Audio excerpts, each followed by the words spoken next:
ఓం వసుదేవసుతం దేవం కంసచాణూరమర్దనం దేవకీ పరమానందం కృష్ణం వందే జగద్గురుం శ్రీ రాధాకృష్ణాభ్యాం నమ. అర్జునం వందే జగదేక వీరం. ఓం యా దేవి సర్వభూతేషు శక్తిరూపేణ సంస్థిత నమస్తస్యై నమస్తస్యై నమస్తస్యై నమో నమ. ఓం శ్రీ దుర్గామల్లేశ్వరాభ్యాం నమ. మనకి సప్త చిరంజీవులు ఉన్నారండి భూమి మీద. మనము ఈ సప్త చిరంజీవుల్ని మనము ఈ భూమి మీద మన లైఫ్ టైంలో కలవగలుగుతామా కలవలేమా అన్నది టాపిక్ ఇక్కడ. ఇప్పుడు మనకి 14 లోకాలు ఉన్నాయంటారు.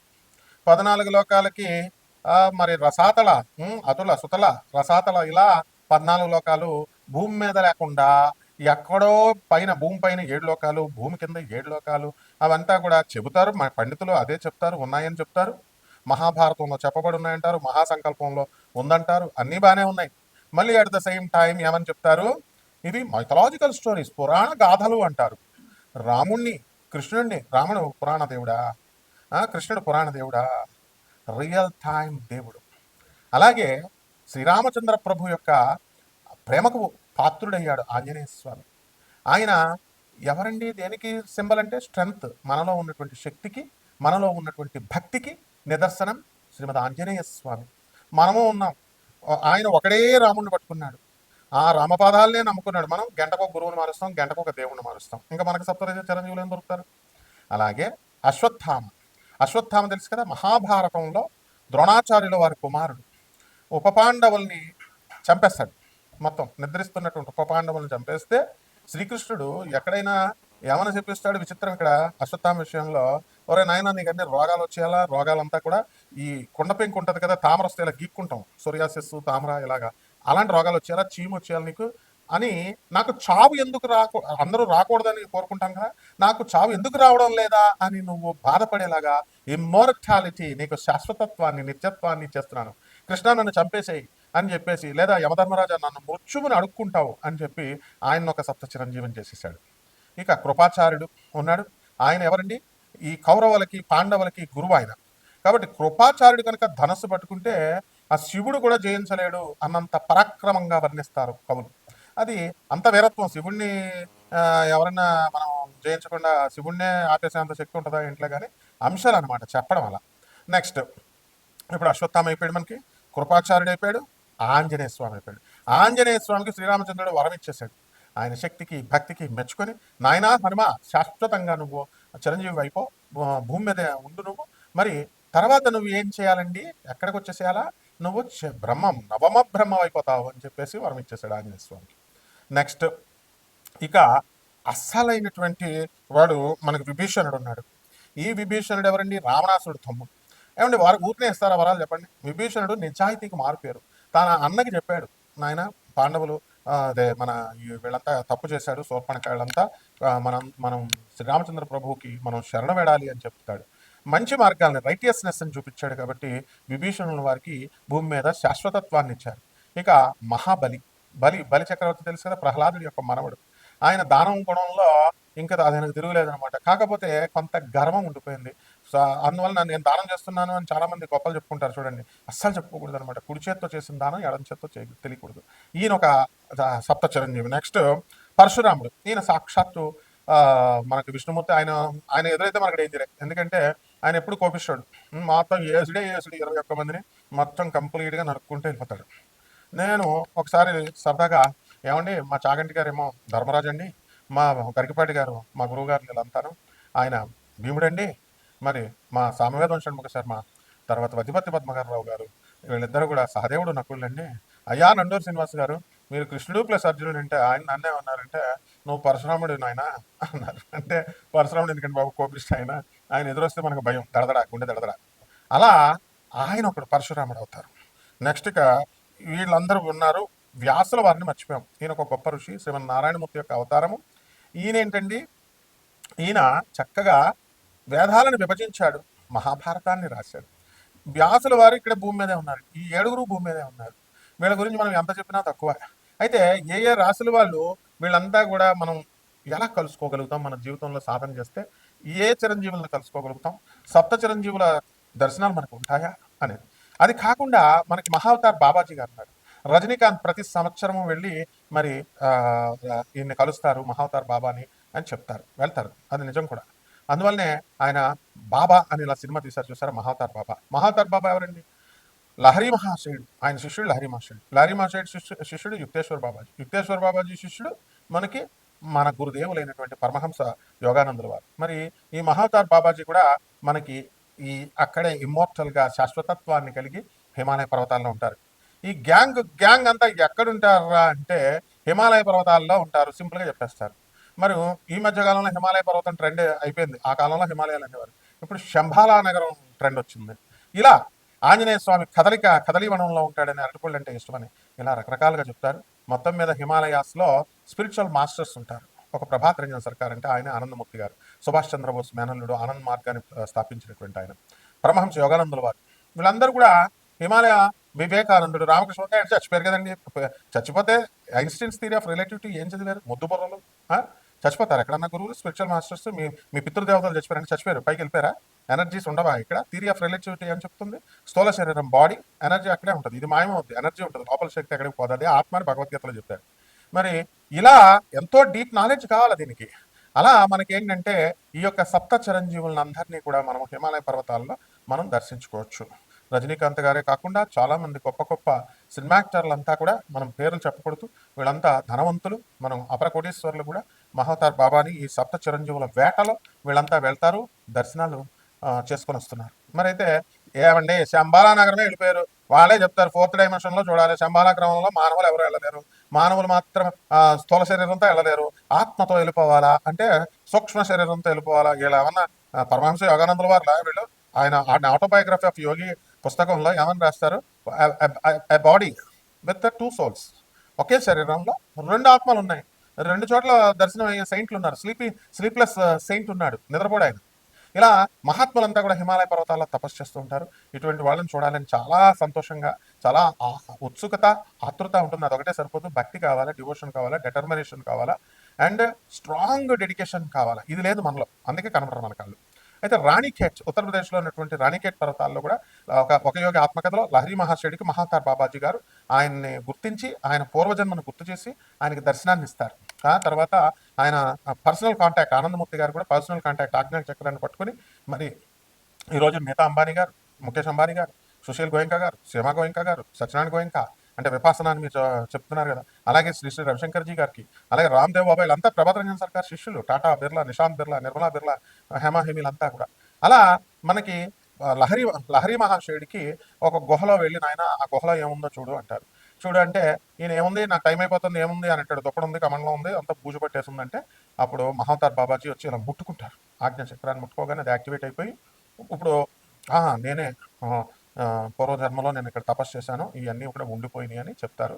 అదంతా కూడా లహరి మహాశయుడుకి ఏం చెప్పారు మహావతార్ బాబాజీ ఒక యోగి ఆత్మకథలో మనం చదవండి, నేను కూడా తర్వాత చెప్తాను. ఇప్పుడు మన వాళ్ళంతా కూడా దొంగ శక్తిపాతాలు, దొంగ పర్సనల్ కాంటాక్ట్లు ఇవన్నీ ఇస్తున్నారు. మహాత్ములకు అలా ఉండదు. ఒక రమణ మహర్షి, ఒక స్వామి వివేకానంద, రామకృష్ణ పరమహంస లాంటి వాళ్ళంతా చేయరలాగా. వాళ్ళంతా కూడా హిమాలయ పర్వతాల్లో ఉంటారు, సజీవులై ఉంటారు. అందువలన భౌతిక శరీరం లేకపోవచ్చు, but they will have the సూక్ష్మ శరీరం, ఆస్ట్రల్ ట్రావెల్ అంటాము. కాబట్టి ఎనర్జీ అక్కడే ఉంటుంది. ఆ ఎనర్జీస్ ఎనీ ఫిజికల్ ఫామ్లో మనకి దర్శనాన్ని ఇస్తారు. అంతేగాని ఇప్పుడున్నటువంటి యూట్యూబ్లో చెప్పేటటువంటి వాళ్ళు, తర్వాత పండితులు అని చెప్పుకునేటటువంటి వాళ్ళు, ఈ వీళ్ళంతా చెప్పేదంతా సోదనమాట. కాబట్టి పరమహంస యోగానందుల వారు, రమణ మహర్షి, వివేకానందుడు, రామకృష్ణ పరమహంస, ప్రభాత్ రంజన్ సర్కార్, పరమహంస యోగానందుల వారు, వీళ్ళు అబద్ధం చెప్తారండి. మహాత్ములు, జగద్గురువులు, ఆదిశంకరాచార్యులు వారు, వీళ్ళంతా కూడా రామానుజాచార్యులు వారు, వీళ్ళంతా అక్కడ ఉంటారు. కాబట్టి స్పిరిచువల్ మాస్టర్స్ యొక్క అనుగ్రహం ఉంటే మాత్రమే మనకి మనం దర్శనం చేసుకోగలుగుతాం. మాణికేశ్వరి మాత ఉందండి, మాణికేశ్వరి మాతను కలవడానికి నేను 3 సార్లు వెళ్ళాను. ఆ కొండ రాయచూర్ దగ్గర. ఇప్పుడు ఇక్కడ ఉన్నటువంటి కర్ణాటకలో మరి ఉంది అమ్మవారు. అక్కడికి వెళితే నాకు అర్థమయ్యేది కాదు, ఏంటంటే ఇటు సైడ్ ఇస్తారు దర్శనం, అది అటిస్తున్నారు, ఆ తలుపు వేపిస్తున్నారు, ఇటు వేపిస్తున్నారు అని పరిగెళ్ళేవాళ్ళం. అదిగో వచ్చేసిన దర్శనం అయిపోయిన త్రిశూలం పట్టుకుని అనేవారు. ఆ తల్లి మరి అందరికీ శక్తి స్వరూపిణి అంటారు. ఇలా గొప్ప గొప్ప మహనీయులు ఉన్నారనమాట. అటువంటి వాళ్ళకి ఏ రాశి వాళ్ళకి ఎవరు దర్శనాలు అవుతాయి, ఇలాంటివన్నీ కూడా మనం తెలుసుకోవచ్చు. ఇది చేయాలంటే ఎలాగ జ్యోతిషపరంగా స్పిరిచువలిజంని, జ్యోతిషపరంగా ఏ రాశుల వారు ఏం చేస్తే, ఎలా నడుచుకుంటే అసలు గ్రహస్థితుల గతులు ఎలా ఉన్నాయి, అటువంటి వాళ్ళ దర్శనం ఎలా ఇస్తారు, స్పిరిచువల్ మాస్టర్స్ ఆజ్ఞ ఉంటేనే మాత్రమే మనం అడుగు పెట్టగలుగుతాం. కాబట్టి ఇట్లాంటి సందేహాలన్నింటికి కూడా మనం మీ జాతకాలు కూడా నాన్ కమర్షియల్ ఆస్పెక్ట్తో మా అమెరికా ఆఫీస్ని సంప్రదించాలి మీరు. నార్త్ కరోలినా చార్లెట్లో మేము ఆఫీస్ ఉంది, అమెరికన్ ఆఫీసు. అమెరికాలో నాసా రిపోర్ట్స్తో మనము అందరికీ కూడా నాన్ కమర్షియల్ ఆస్పెక్ట్ అంటే ఏంటి, పేద ప్రజలకి, అనాథలకి, సాధు ఆస్ట్రాలజర్ని కాబట్టి మీకు అందరికీ అందుబాటులో ఉండాలి అనేటటువంటి ఉద్దేశంతో మనం చెప్పడం జరుగుతుంది. నేను ఒక ప్రొఫెసర్ని, అధర్వణ మీద పండితుడిని కాబట్టి జాగ్రత్తగా నిజంగా అవసరం ఉన్నటువంటి వాళ్ళు తప్పకుండా చేయండి. నా పేరు కొట్టగానే వేరే వాళ్ళ జ్యోతిష సెంటర్లు, నా పేరు కొట్టగానే వేరే వాళ్ళ ఫోన్ నెంబర్లు అలా వస్తున్నాయి గూగుల్లోనూ అక్కడ. కాబట్టి కబడ్డార్, జాగ్రత్తగా ఉండండి. నన్నే డైరెక్ట్గా మా అమెరికన్ ఆఫీస్ మాత్రమే, ఓన్లీ వన్ రిజిస్టర్డ్ ఆఫీస్, అక్కడ కాంటాక్ట్ చేసుకుని నన్ను తప్పకుండా డబ్బులు అనేటటువంటిది ప్రాతిపదిక కాదు, అది పక్కన పడేసి అనాథల్ని, నిస్సహాయుల్ని, పేదవారిని, సాధువుల్ని వీళ్ళని దర్శించుకునే వాళ్ళకి సహాయం చేసుకుంటేనే మనకి ఈ యొక్క సప్త చిరంజీవులు దొరుకుతారు. ఏ ఏ రకంగా మనకి జాతకాలు ఎలా ఉన్నాయి, ఎలా దొరుకుతారు, వాటి పరిష్కార మార్గాలు ఏం చేసుకోవాలి మనం ఈ వీడియోలో చెప్పుకుందాం. కర్కాటక రాశి. ఈ కర్కాటక రాశి వారికి అందరికీ కూడా చల్లదనం ఎక్కువ, నిదానం ఎక్కువ. కోపం వచ్చిన బుస్మని సైలెంట్గా అయిపోతారు. అష్టమ రాహు ఉన్నాడు. అక్టోబర్ నెల 2026 సంవత్సరం తర్వాత చేంజ్ అవుతాడు. అర్ధాష్టమంలోకి, అదే సప్తమంలోకి వస్తాడు. కాబట్టి కొన్ని లక్షణాల రీత్యా మనకి ఆదాయం పెరగబోతుంది. అండ్ స్కాలర్షిప్స్ స్టూడెంట్స్ కోసం పెట్టుకునేటటువంటి వాళ్ళకి ఇంకా ప్రతిదీ అడ్డంకులే అనమాట ఈ యొక్క శని ప్రభావం వలన, రాహు ప్రభావం వలన. కాబట్టి ఆదాయాలు పెరుగుతాయి, అందులో డౌట్ లేదు. ఆ తర్వాత ఖర్చులు అధికంగా ఉంటాయి. బంధుమిత్రులందరూ విందు వినోద కార్యక్రమాల్లో పాల్గొంటారు. వ్యాపారాల్లో ఫ్యాన్సీ స్టోర్ వ్యాపారాలు, ఆయిల్స్, ఫ్యాట్స్, ఆ తర్వాత ఇనప వ్యాపారాలు, ఈ యొక్క మీడియా రంగంలో ఉన్నటువంటి వ్యాపారాలు ఇవన్నీ కూడా కలిసి వస్తాయి. విద్యారంగంలో ఉన్నటువంటి ఉపాధ్యాయులు, డాక్టర్లు వీళ్ళందరూ కూడా ఎంతో పైకి వస్తారు, మంచి కీర్తి ప్రతిష్టలు తెస్తారు. అయితే మనశ్శాంతి అనేటటువంటిది ఉండదు. ఈ కర్కాటక రాశి వాళ్ళకి అందరికీ కూడా భార్యాభర్తల మధ్య కొట్లాట్లు కొట్టుకుంటూ కోర్టులకు వెళ్ళినటువంటి వాళ్ళు ఉన్నారు. ఇంకా కోర్టుల్లో కేసులన్నీ కూడా పెండింగ్లో ఉంటాయి. కాబట్టి ఈ రకంగా భౌతిక చింతన అనేటటువంటి అనేక రకాల సమస్యలు జీవితాంతం ఉంటానే ఉంటాయి ఈ 2026 సంవత్సరం వరకు కూడా. ఉన్నప్పటికీ కూడా మీ యొక్క ఇవన్నీ మన కర్మలు, మనం చేసుకున్న దానికి చేసుకున్నంత మహదేవా అని. అంతేగాని దేవుణ్ణి మనం తిట్టుకుంటే ఎట్లా? కాబట్టి ఇంకా మీరు పరిష్కారాలు కావాలంటే ఈ జ్యోతిష్కులను అడగడాలు, ఈ పంతుల గారిని అడగడాలు, వీళ్ళేమైనా దేవుళ్ళా? దేవుళ్ళు పియ్యాల అసలు కెమెరా ముందు కూర్చుంటే కాలు మీద కాలు పడిపోతుంది ఇంటర్వ్యూ ఇచ్చే వాళ్ళకి ఎవరికైనా సరే. అదే ఆశ్చర్యంగా ఉంది నాకు. 4 వీడియోలు చెప్పేసరికి ప్రముఖ ప్రముఖ ప్రముఖ. మా గురువులు అలా పెట్టేకున్నారు. అసలు జగన్ గారు కానీ, గరికపాటి గారు కానీ కాదు కదా, తప్పు మరి అట్లా. కాబట్టి తెలుసుకోవాలా. ఇకపోతే ఈ యొక్క కర్కాటక రాశి వాళ్ళందరికీ కూడా పరశురాముడి దర్శనం చేసుకునేటటువంటి అవకాశాలు ఉన్నాయి. మహావతార్ బాబాజీ దర్శనం చేసుకునేటటువంటి అవకాశాలు ఉన్నాయి. కాబట్టి వీళ్ళంతా కూడా రజనీకాంత్ కావాలి దర్శనం. మహావతార్ బాబా సినిమా తీశారు కదా, చూశారు కదా అందరూ కూడా.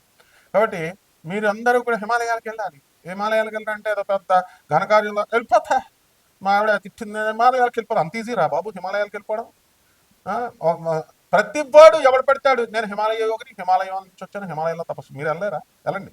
వాళ్ళకి పర్మిషన్స్ లేనప్పుడు మీకెందుకు రావు? వెళ్ళండి. వీళ్ళు ఎవరిని తెచ్చి వచ్చారో కానీ మీరు డైరెక్ట్ సాక్షాత్తు పరశురాముడిని చూడొచ్చు.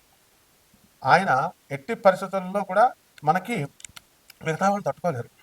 ఒక్కసారి శ్రీ మహావిష్ణువు అయినటువంటి ఆ పరశురాముల వారి యొక్క దర్శనం కలిగితే చాలు. అసలు purity of thoughts, sanctity, పయస్నెస్, righteousness అన్నీ వస్తాయి. అంతేగాని ఎంతసేపు మా ఆవిడ వదిలేసిందండి, నా బాయ్ ఫ్రెండ్ వదిలేసాడండి, ఏంటి గొడవలన్నీ కూడా. లివింగ్ ఇన్ రిలేషన్లో బాడీ మోసం చేసాడు, నా కడుపు వచ్చేసిందండి, ఇట్లాంటి పనికి మాలి అన్నీ వదిలేసాయండి. ఇక తప్పకుండా బాడీ రోజు రోజుకి మృత్యువుకి దగ్గరికి వెళ్ళిపోతున్నాం. ఎవరు చెప్పరా మీకు? సిగ్గు లేదా? మన అందరం కూడా బర్త్డేలు చేసుకుంటున్నాం, కేకులు కట్ చేస్తాం, చావుకి దగ్గరికి వెళ్ళిపోతున్నాం రా నాయన. అసలు అచీవ్ చేయాల్సినటువంటి what is achievement? Not establishing the industries and all, not becoming the ministers or the chief ministers. అసలు నువ్వు మానవుడిగా పుట్టావు. నువ్వు మానవుడిగా పుట్టినటువంటి నువ్వు ఈటింగ్ అండ్ మేటింగ్ పాలసీని పక్కన పెట్టేసి నువ్వు చేయాల్సింది ఏంటి? అసలు నేను భూమి మీదకి ఎందుకు వచ్చాను? నన్ను ఎవడ పంపాడు? అసలు నేను ఎక్కడి నుంచి వచ్చాను? చచ్చిన తర్వాత ఎక్కడికి వెళ్తాను? This is the answer you want. Are you trying for it? No. Spiritual masters చేస్తారు అది. Spiritual masters are waiting for you. తప్పకుండా అటువంటి వాళ్ళంతా కూడా మీరు కర్కాటక రాశి వాళ్ళందరూ కూడా ఏం చేయాలండి? రాహు జపం చేసుకోండి, రాహు స్తోత్రాలు చదవండి, రాహు కిలోంపావు మినుముల్ని, ఆవు పేడ రంగు ఉన్నటువంటి వస్తువుల్ని లేదా తెలుపు రంగు వస్తువుల్ని ఇచ్చి మీరు పేద బ్రాహ్మణికి దానం చేసుకోవాలి. దశమహావిచ్చల్లో ఒకటైనటువంటి మహాకాళి అమ్మవారి యొక్క మంత్రాన్ని, జపాన్ని అనుష్ఠానం చేయండి. ఈ విధంగా చేసుకోవడం బ్రహ్మాండంగా సరిపోతుంది. తప్పకుండా మీ యొక్క దేవుడు అనేటటువంటి వాడు ఒక్కడు ఉన్నాడు, సూపర్ పవర్. 2 చేతులు 2 కాళ్ళు కాదు వీళ్ళ చెప్పినట్టు. అసలు దైవతత్వం ఏమిటి? అసలు సర్వ సృష్టిని 3200 కోట్ల సూర్యులు సృష్టించాడు రా నాయన. సౌర కుటుంబాలు సృష్టించాడు. ఇంకా ఈ లెక్క ఇంకా కనిపెట్టలేకపోతున్నాను. ఇంకా దేవుడు అంటే 2 కాళ్ళు 2 చేతులు 2 కాళ్ళు ఏమైనా ఇచ్చేస్తానండి, నాకు ఇవ్వట్లేదండి, నేను తీసేస్తానండి దేవుడి ఫోటో. దేవుడి ఫోటో అనుకున్నావా?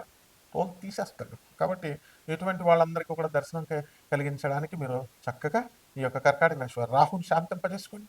ఇల్యూజన్స్ నుంచి బయటకు వచ్చేసి నిజమైన జ్ఞానాన్ని, నిజమైన గురువుల్ని, జగద్గురువులు పట్టుకున్నప్పుడే వస్తుంది. అందరూ వెళ్ళిపోండి హిమాలయ పర్వతానికి, తప్పకుండా మీకు మహావతార్ బాబాజీ యొక్క అనుగ్రహం వస్తుంది. రూపాయి ఖర్చు అవుతుంది. మళ్ళీ హెలికాప్టర్లలో, విమానాలలో, పల్లకిలలో, కంచె గాడిదల మీద ఏం రూల్స్ ఉండవమ్మా.